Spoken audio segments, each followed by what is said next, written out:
Magdasal ho muna tayo. Sa ngalan ng Ama at ng Anak at ng Espiritu Santo. Amen. Mapagmahal na Ama, kami nagpapasalamat sa pagtitipon mo sa amin ngayong hapon upang pag-usapan ng mga bagay-bagay ukol sa aming pananampalataya. Hinihiling po namin na kami inyong gabayan, na kami iyong iadya sa lahat ng kasamaan. At sa tulong na rin ng panalangin at patnubay ng mahal na Birheng Maria, nawa kami ay manatiling tapat na mga alagad ng iyong anak na aming Panginoong Hesukristo. Hinihiling din po namin ang tulong at proteksyon ni San Miguel Arcangel, gayon din ang hukbo ng kalangitan, upang ang lahat ng masasamang elemento ay malayo sa amin at kami mamuhay ng matiwasay. Lahat ng ito'y hinihiling namin sa ngalan ni Kristo na aming Panginoon. Aba, Ginoong Maria, napupuno ka ng grasya. Ang Panginoong Diyos ay sumasa iyo. Bukod kang pinagpala sa babaeng lahat, at pinagpala naman ang iyong anak na si Jesus.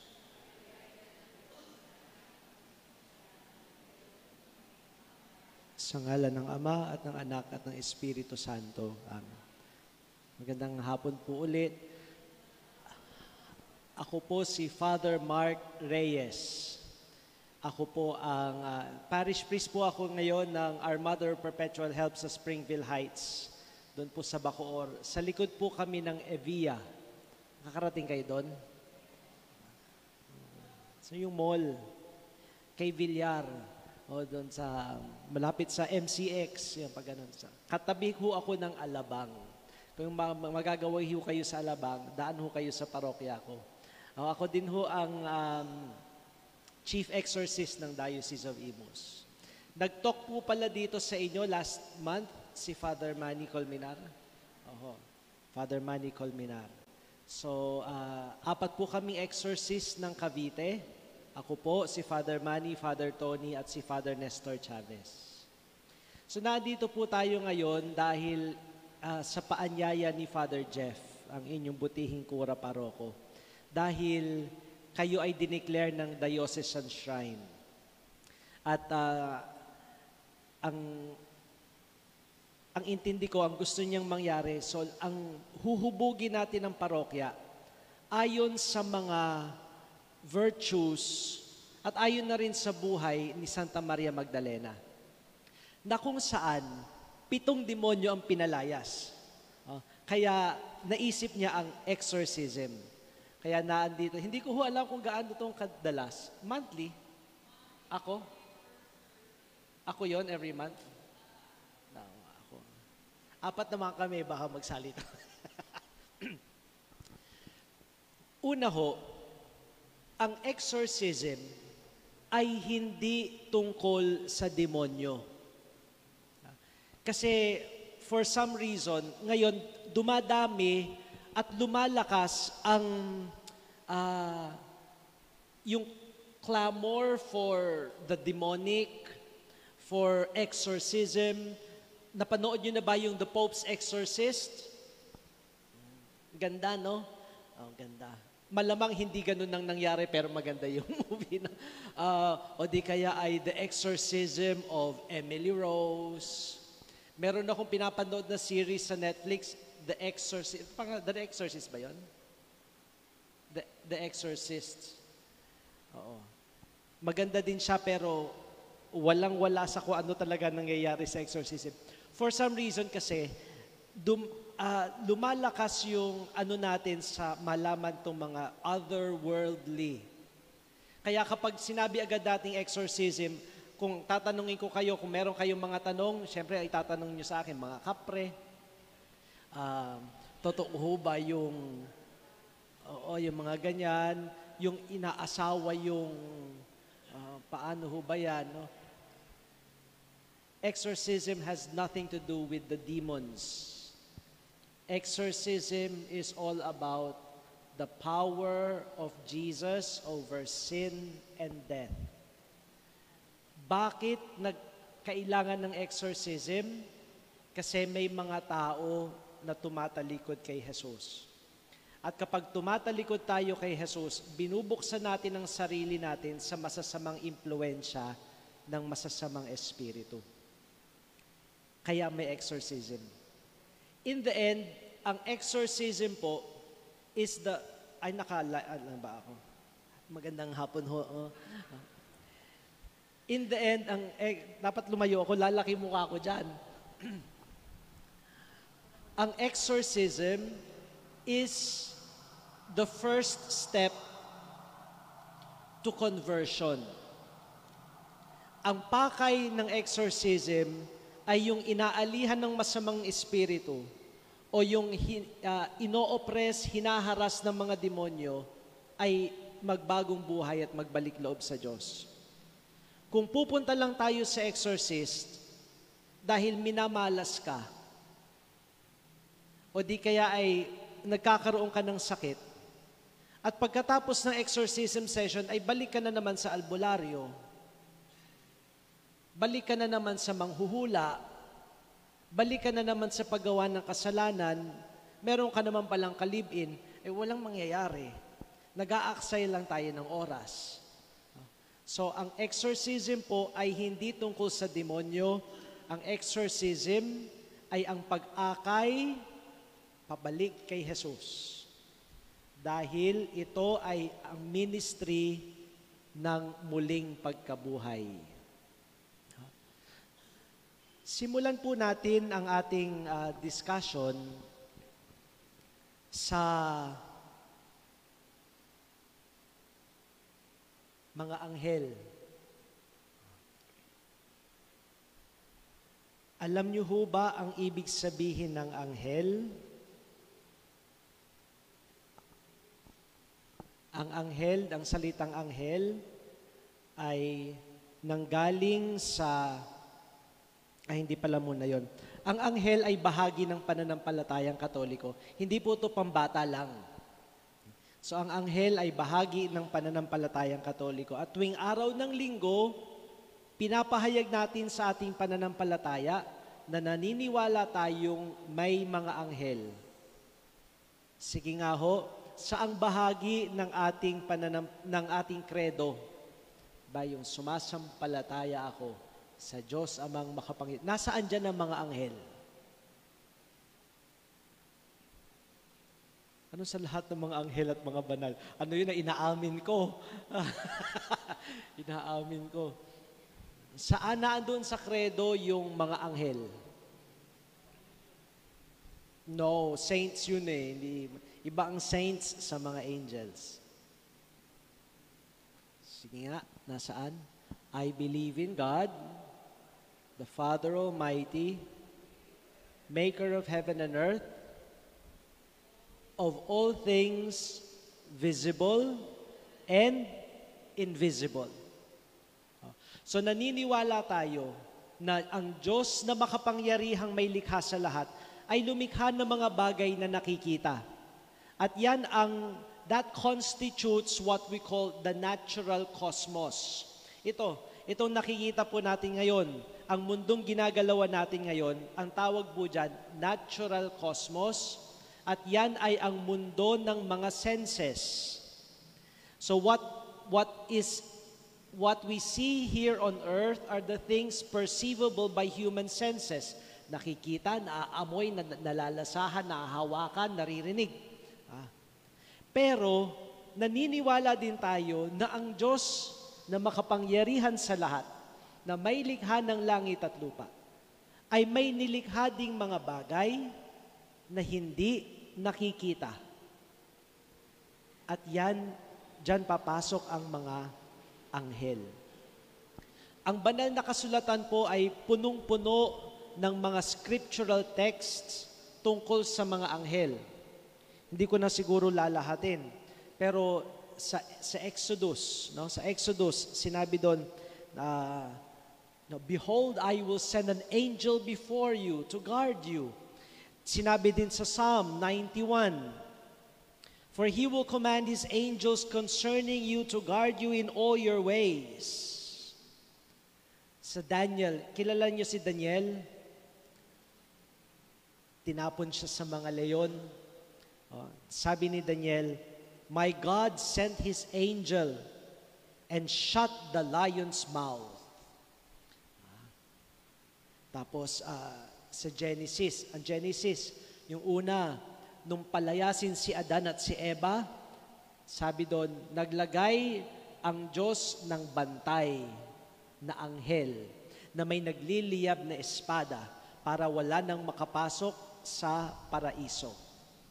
At sinabi din doon, nung nagagalit na ang Diyos sa Sodom at Gomora, may anghel na dumalaw kay Lot. Dalawang anghel dumalaw kay Lot. At yung dalawang anghel po, didiretso na sa Sodom, pero nakiusap si Lot, dito muna kayo tumira sa bahay at paglilingkuran ko kayo. So, hindi, kailangan na namin punta ng Sodom. Hindi, dito muna kayo. So pinaglingkuran niya, pinakain niya, as kinabukasan, pumunta yung dalawang anghel, ayun, nagunaw na ang Sodom at Gomora. At syempre sa Ebanghelyo, sa Gospel of Luke, ang anghel Gabriel ay pinadala ng Diyos kay Maria at ibinalita sa kanya na siya'y maglilihi at manganganak ng isang lalaki at siya'y papangalan ng Jesus. Kay Lucas din,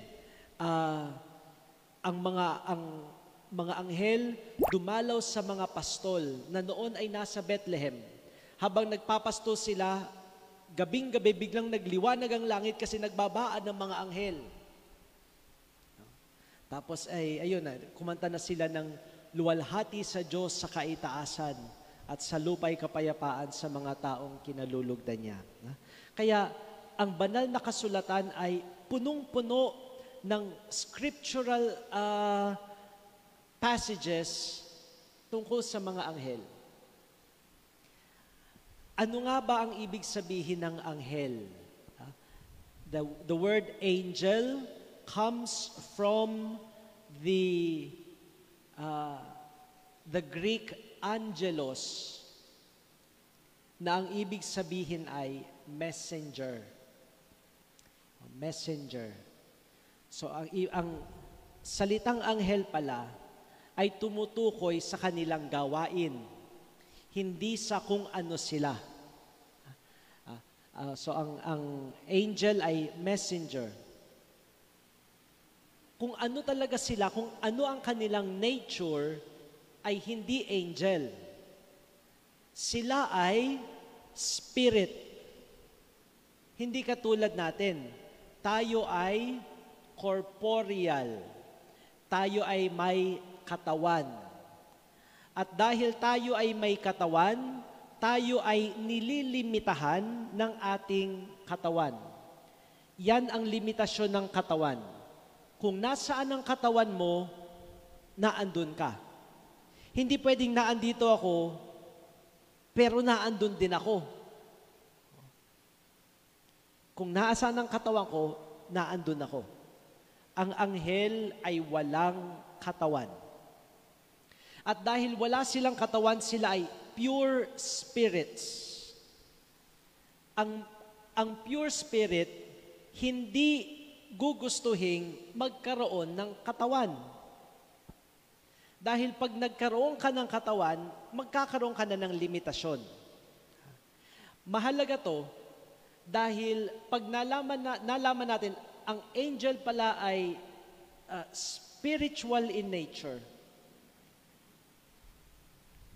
When the angels fell from grace, they would have retained their nature as spirits. Ibig sabihin, hindi magkakagusto ang espiritu sa katawan. Kaya sino ba yung nagkakagusto sa babae? Tikbalang ba yun? Tikbalang o kapre? Parang parehas lang naman no? Sasabihin ay, may gusto sa'yo yung tikbalang. Kaya ka nagkakaganyan. Ano ba nangyayari pag nagkakagusto tikbalang?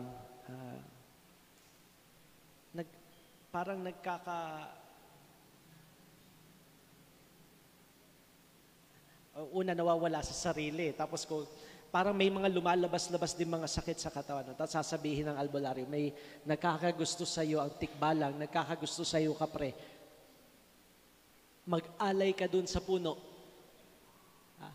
Mag-alay ka. Delikado ho ito. Dahil una, ikaw ay matatakot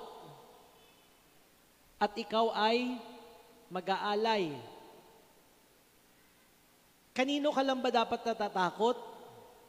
At kanino ka lang ba dapat nag-aalay? Di ba't sa Diyos? Pag nag-alay ka na sa kanila at natatakot ka na sa kanila, natutupad nila ang kanilang gusto na sila'y maging kapantay ng Diyos. So, malinaw na ang mga yan ay mga espiritu at ang espiritu hindi magkakagusto sa katawan. So yan po ang ang mga angels natin. Unfortunately,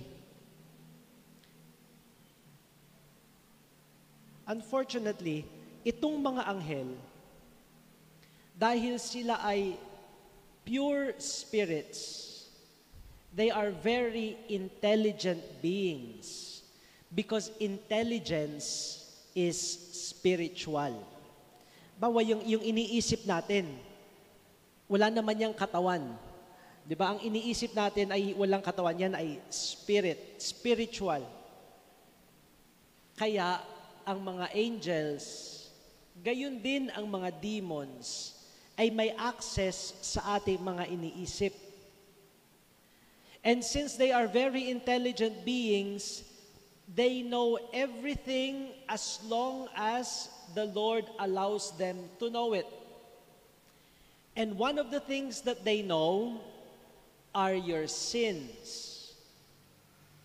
Kaya malalaman nilang inyong kahinaan. Kaya ang dali-dali tayong tuksohin. Dahil alam nila mga pinagagagawa natin, alam nila mga iniisip natin, alam nila kung paano tayo aakitin. And since they are intelligent beings, they know the Lord allowed them a glimpse of His plan for humanity.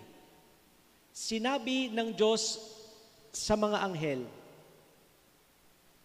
lilikha ako ng tao. Ito bago siya lumikha, no? Nag-uusap-usap na sila. Pinaalam na ng Diyos ang kanyang plano. Sabi niya, lilikha ako ng tao at mamahalin ko sila. At sa sobrang pagmamahal ko sa kanila, yung aking anak, ang salita, magiging tao. Nung nalaman yun ng mga anghel, nag-react si Lucifer. Ang sinabi niya, hindi pwede. Sa 3 kadahilanan. Una, ang salita, ang siyang object of worship ng mga anghel. Sabi nga ni San Pablo, lahat ng bagay nilikha sa pamamagitan ng salita at lahat ng bagay ay hahantong sa salita.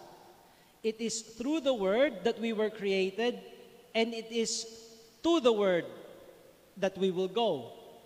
Kaya ang mga anghel na nilikha din sa pamamagitan ng salita, wala yang ginawa kundi purihin at sambahin ang salita. Nakukuha nyo pa? Nakakasakay pa kayo. Pag ang salita ay naging tao, ibig sabihin, sasamba na sila sa tao. Dahil patuloy pa rin ang pagsamba nila doon sa salita. Yun nga lang, yung salita naging tao. So sasambahin nila ngayon si Jesus na salitang naging tao. Ang tao may katawan. Mas mataas kami sa may katawan. Bakit kami sasamba sa tao? Yun ang una nilang objection. Ikalawa,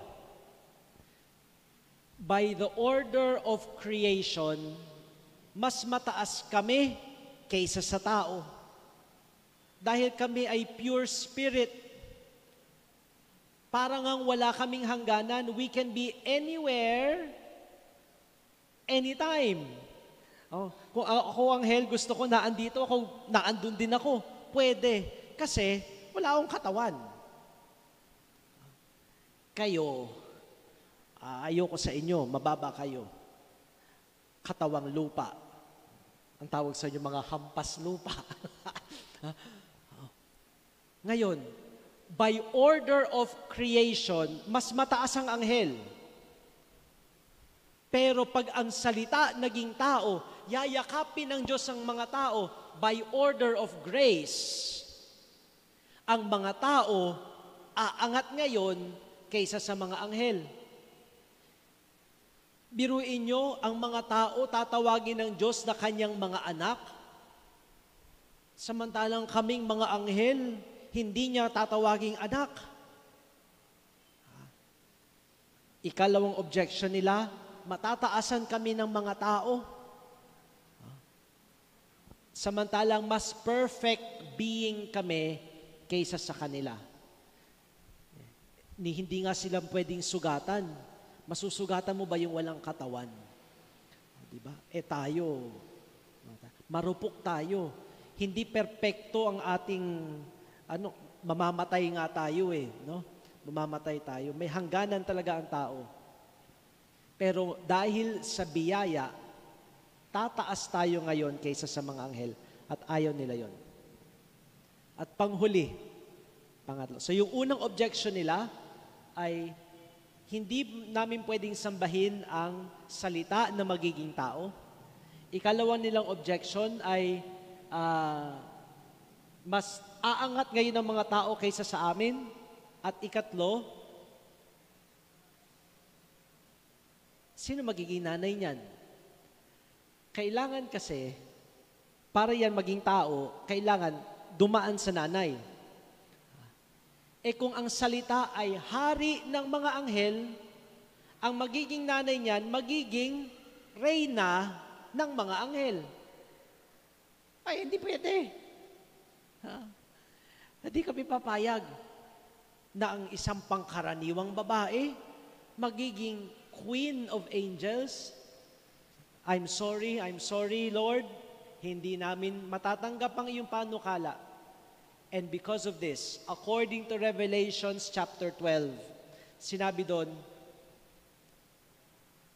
may isang dragon na may 7 ulo. May ganting dragon, may 7 ulo. At may babaeng buntis na manganganak na. At habang siya'y nanganganak, nakaabang ang dragon para sa sandaling iluwal niya ang kanyang bata, kakainin siya ng dragon. Nagalit si Satanas dahil sa pagkakatawang tao. At dahil dito, ayon sa Book of Revelations, 1/3 of the stars of the sky ay nadala ng kanyang buntot. Di ba yung lumipad na yung dragon, tapos yung buntot niya, nadamay ang 1/3. Ano ba ang 1/3? Ikatlo. Tama ba? Ikatlong bahagi ng mga bituin. The church took this symbolism to mean 1/3 of the angels followed Lucifer and fell from grace. Kaya meron tayong fallen angels na tinatawag natin ngayong mga demonyo. Okay? May tanong kayo so far? Hanggang dyan na lang muna tayo. Kasi minsan, Tsaka, para may pag-usapan pa tayo next month. Magtutuloy po na ako, magtutuloy. Now let me talk about the 3 worlds that are existing. We have 3 worlds. Sinabi ko na kanina, the natural cosmos. Ito. Alam niyo ibig sabihin ng cosmos? Order. Order. Nilikha ng Diyos ang mundo ng may kaayusan. Pero dahil sa kasalanan, yung kaayusan nawasak. Cosmos. Kaya nga, may cosmetology. Ang cosmetology, yung paglalagay ng order sa magulong mukha. Kaya, sino sa inyo nagpapa-cosmetology? Ibig sabihin, magulo mukha mo kailangan ng kaayusan. Pero itong mundong ginagalawan natin, nung nilikha to ng Diyos, sabi niya, very good. No? The world is very good. It's in order. So ito ang natural cosmos. Ito yung mundong ginagalawan natin. Yung mundong hahantungan natin, ang tawag dyan ay the supernatural world. Supernatural. Naandito ang Diyos, ang mga anghel, at ang mga banal. Diyan natin hinahangad na makarating sa supernatural. Mula dito sa natural cosmos, tatawid tayo papunta sa supernatural realm. Pero meron pang isang mundo na kung saan diyan kumikilos ang mga masasamang espiritu. Ito ay ang preternatural world. Preternatural world. At dito kumikilos sa mga demonyo. Wala dapat tayong kaugnayan sa preternatural world. Kaya ho, yung may mga nakikita, meron ba dito nakakakita? Ako may nararamdaman. Ako may nararamdaman ako. Alam niyo nararamdaman ko? Gutom. Hindi, pinakain ako kanina. Wala dapat nakikita. Wala ka dapat naririnig pag walang nagsasalita. Hindi ka dapat kinikilabutan. Ako, magpasok pala dito, kinikilabutan. Now, pag ikaw ay sensitive to the preternatural world, o yung tinatawag nating bukas ang third eye, mas susceptible ka na pakialman ng mga naandoon sa preternatural world na hindi dapat. Kaya yung mga ibang tao na akala ay isang gift ang makakita, hindi ho. Yung mga nag-aakala na ayun nga, galing sa Diyos yung kakayanan na ganyan, hindi ho. Kaya minsan, halimbawa, 5 tayo, papasok tayo sa lumang building. For sure, meron kayong kaibigang ganito. Pagpasok, sasabihin ng isa, hoy, may nakikita ako. Pag ganun ho, sampalin nyo agad. Kasi, malamang sa malamang, ang may diferensya, hindi yung bahay, kundi yung nakakakita. Kasi, ang totoo, ang demonyo na andyan sa paligid natin. Katabi nyo nga ngayon, tingnan nyo. Andyan, andyan ang demonyo sa tabi-tabi. Ginagawa ang lahat, mas delikado yung walang katabi. Ginagawa na ang lahat para ikaw ay tuksuhin para magkasala. Naandyan lahat, kahit nasa loob ka ng simbahan, mas marami pang ang demonyo sa simbahan. Ngayon, bakit ikaw lang ang nakakita? Ako nga, exorcist, wala akong nakikita. Minsan nga pag nag-exorcism ako, halimbawa, pagpasok ko sa isang, iimbitahan ako ng mga tao, kain punta sa kanila, dahil alam nilang exorcist ako, bubulong yan. May nararamdaman ho ba kayo dito? May nararamdaman kayo? Oo, meron. So, yung mga nakakaramdam, nakakarinig, it's not a gift. It's not a gift. It's more of a curse than a blessing. Bakit nangyayari yan? We have what we call openings, and there are 4. Ganito ho yun.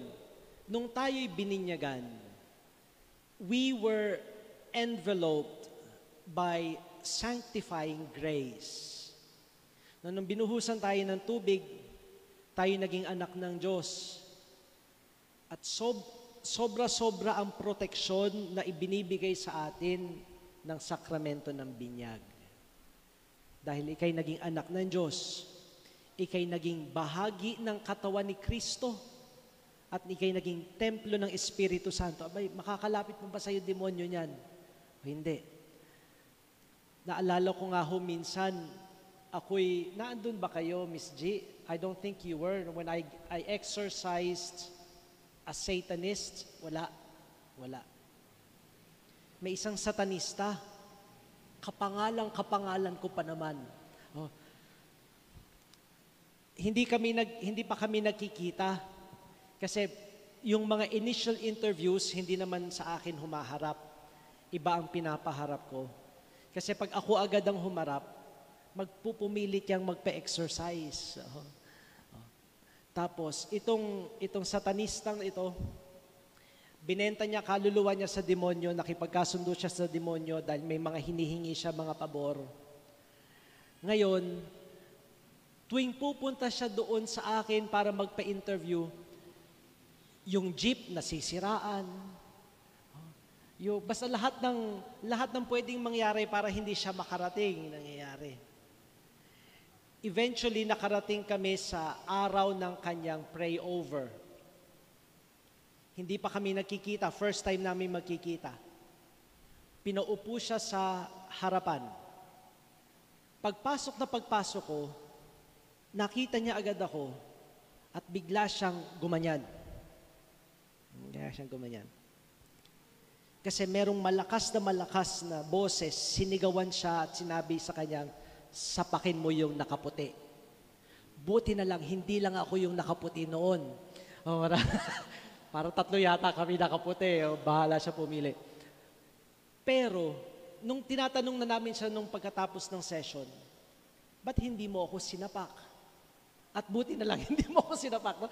Bakit hindi mo ako sinapak? Sabi niya, kasi the moment I heard, when someone shouted in my ear, sapakin mo, may power, sabi niya, may naramdaman talaga akong power na pumasok sa akin na kayang-kaya kitang patumbahin.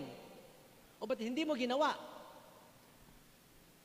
Dahil nung naramdaman ko yung kapangyarihang yon, bigla kang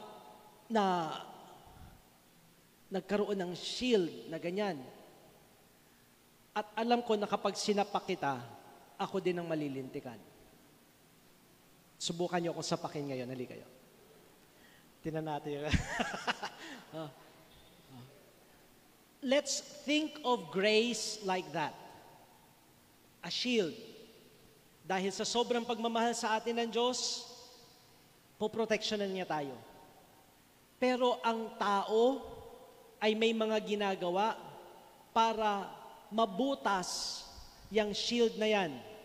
At ang tinatawag natin dyan, opening. Pag nagkaroon ng opening, papasok sila. Kaya, hindi dapat tinatanong, bakit pinayagan ng Diyos na ako'y guluhin ng demonyo? Dahil hindi niya pinayagan. Binuksan mo ang sarili mo para makapasok sila. Ang unang opening ay kasalanan.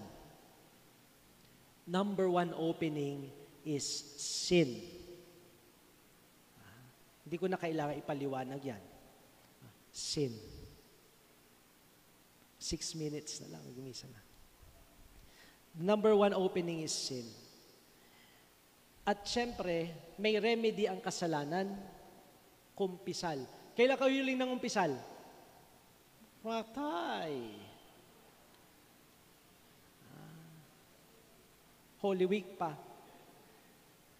Ako nung nag-Presbyteral Council meeting kami last Tuesday. May isang pari doon sa kalikot. Mangumpisal ako. Sabi niya, ayoko. Mangumpisal ako at hindi ako makapag-exorcism. Kasi hindi pa ako nangungumpisal. Tagal ko na hindi nangungumpisal. Ikaw, kumpisal tayo. Ayan. So, laging mangungumpisal. Laging mangungumpisal. Second opening is the occult. Occultism. Albularyo. Tawas. Hula. Ano pa ba ang under ng occultism? Kahit yung mga witchcraft. Lucky charm. Alam nyo, ako inis na inis. Horoscope. Pag mangungumunyon ka, tapos nakaganyan ka, tapos may bracelet kang pampaswerte.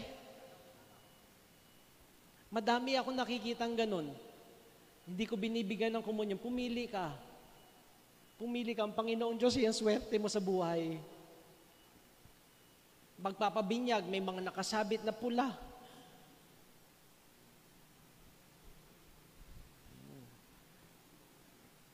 Sino sa inyo may anting-anting dyan?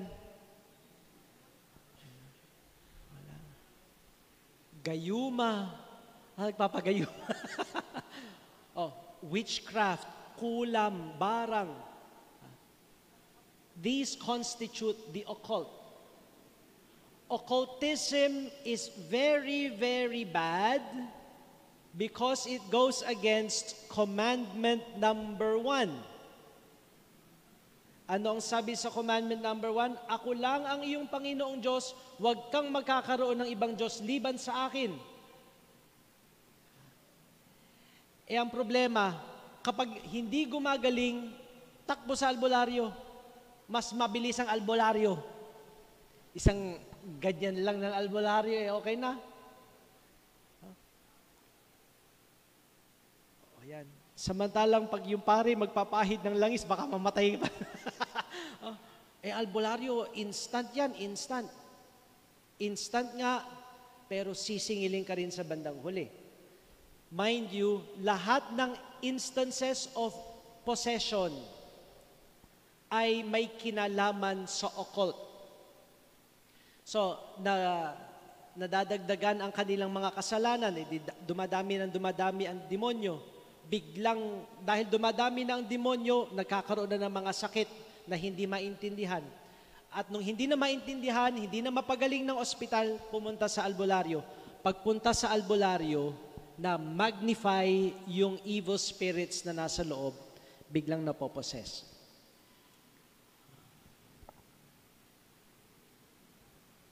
Mukhang marami dito nagpapaalbularyo.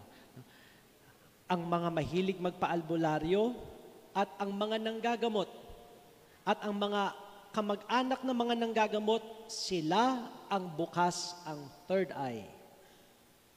Ang tawag po natin dyan ay the occult third eye. Kaya kapag ang spirit ng occultism becomes familiar. It runs in the family. Kaya mapapansin ninyo, kapag ang lolo ng gagamot, yung anak may third eye. Pag nanganak yon, yung apo, kahit bata pa lang, nakakakita na ng mga duwende. So, it runs in the family until it is cut. So, unang opening ay kasalanan. Ikalawang opening, occult. Ikatlo, trauma. Trauma. Alam niyo yung trauma? Ano ba ang trauma? Ano ba ang trauma? Yung mga karanasan sa buhay, halimbawa, ikaw ay binubugbog nung bata ka. Or you were sexually abused, verbally abused. Pati ang mga mental disorders can become trauma, depression, All of these, bagamat psychological in nature, ay ginagamit ng demonyo para makapasok. Kasi meron kaming isang kliyente, she is disabled. Hirap siyang maglakad. Tapos, ang tingin niya sa sarili, walang magmamahal sa akin dahil ganito ako. So there was trauma there. At nung nagsimula na siyang mag-isip na wala nang magmamahal sa akin, bigla na siyang nakakita ng kanyang mga spirit guides. Na naging kaibigan niya hanggang siya'y lumaki. Kasi ang sabi ng spirit guide niya, wala ngang magmamahal sa'yo. Tayong dalawa na lang ang magkaibigan habang buhay. Kaya nung ine-exercise ko siya, na-possess ito pinossess siya ng spirit na kanyang kinaibigan. Nung ine-exercise ko siya, nakapitong session na kami, ng kada session umaabot ng 4 hanggang 5 oras, hindi mawala-wala ang espiritu dahil sobra yung kapit niya doon sa espiritu. Bagamat ayaw niyang napoposes siya, at the back of her mind, ang iniisip niya, pag pinalayas ng pari itong espiritong to, wala na akong kaibigan. Kaya hindi siya bumibitaw. So, trauma is number 3. At panghuli ay ang conjuration. Napanood nyo na yung The Conjuring? Ako hindi pa Natatakot ako sa horror. Natakot ako sa horror movies. The Conjuring. Conjuration ay kapag ikaw mismo, tinawag mo si Satanas para maging bahagi ng buhay mo. Ginagawa ito ng mga sikat. Binebenta ang kaluluwa para sila'y sumikat. Ginagawa ito na may matinding pangangailangan. Bebenta kaluluwa para makuha yung pangangailangan nila. Ang problema, ibibigay nga sa iyo dahil siya naman ang hari ng mundo. Kanya naman yan. Ibibigay niya ang lahat ng gusto mo, pero bandang huli, maniningil yan. So we have 4 openings. And when you come to us for exorcism, we don't immediately pray over you. Aalamin muna namin, alin sa 4 na itong meron ka. At kung ano man ang meron ka dyan, maaaring 1, 2, o baka 4 yan meron ka. Kung ano man ang meron ka dyan sa 4 na yan, hilumin muna natin. Kung puro ka kasalanan, mangumpisal ka ng matinding kumpisal, magbagong buhay ka at magbabad ka sa Eucharistia. Kung ikaw ay may occultism, you have to renounce the occult. I-surrender mo lahat ng mga occult objects na meron ka. Mga tapal-tapal ninyo sa pinto, yung mga Latin na bali-baliktad ang pagka-Latin yan, lahat ng yan. Kung ikaw ay may trauma, you go to a counselor, you go to a spiritual director, you go to a psychologist, let us heal the trauma. At kapag ikaw ay you willingly gave yourself to the devil, ikakat natin yan at gagawa ka ng prayer of renunciation. It is only then that you can come to us for exorcism. Kapag napatunayan mo na nagbabalik loob ka na at ayaw mo nang ipagpatuloy yung masamang ginagawa mo sa ngayon. Sige. So hanggang dyan lang talaga tayo kasi 6:03 na. Sige. May matanong. Dalawang tanong lang entertain ko ha. O, tay kayo ho.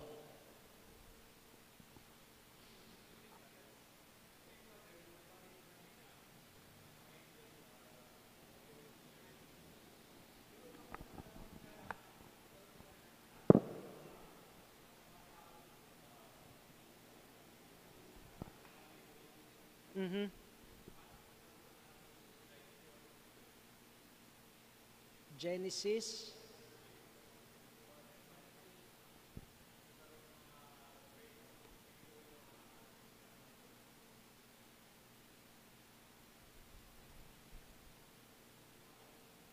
Genesis chapter 6.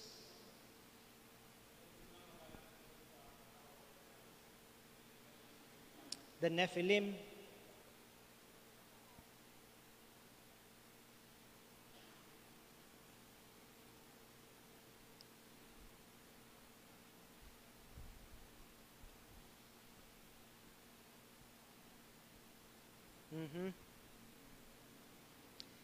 You see, the book of Genesis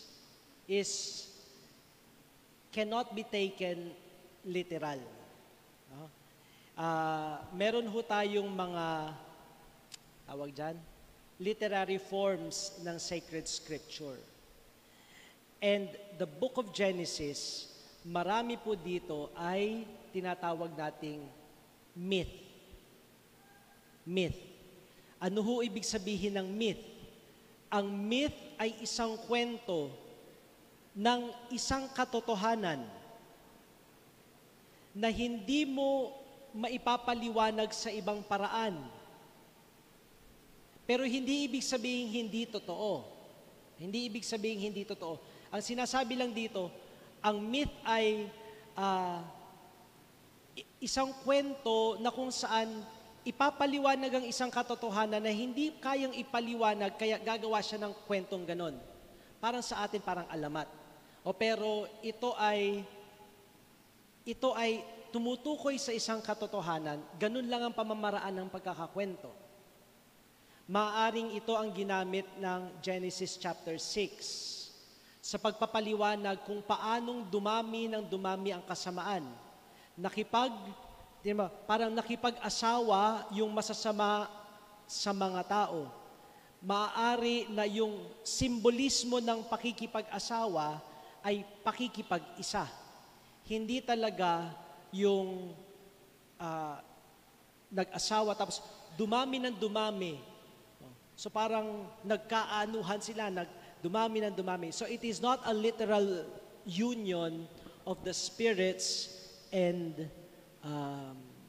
humankind. Isa na lang. I'm sorry.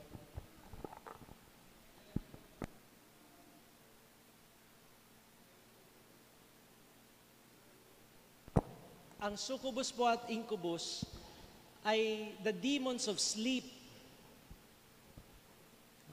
Kasi mga demonyo, they also have specializations. Nag-aral yan mga master yan, mga yan. Ang tingin ko sa kanila, tayo may guardian angel. Ang mga demonyo din, meron ding nag-specialize sa kasalanan o sa opening mo.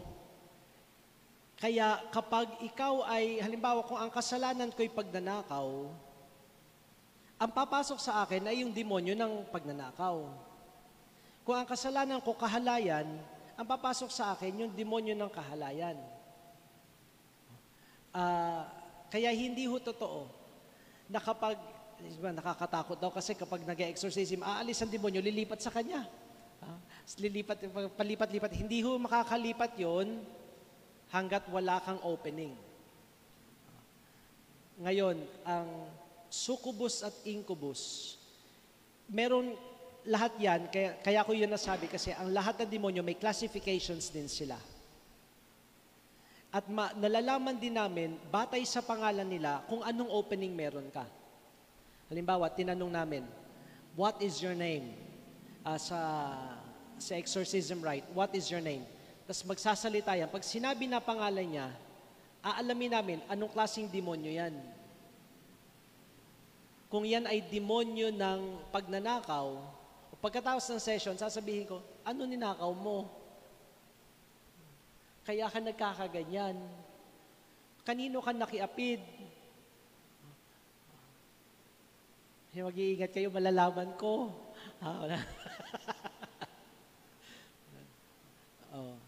So, kaya ho sila may mga pangalang ganon. Ang succubus at incubus, this is the male and female version of the demon that attacks during sleep. Sleep paralysis. So, yun ho yung si succubus at incubus. O yan lang muna. Meron pa namang 1 buwan.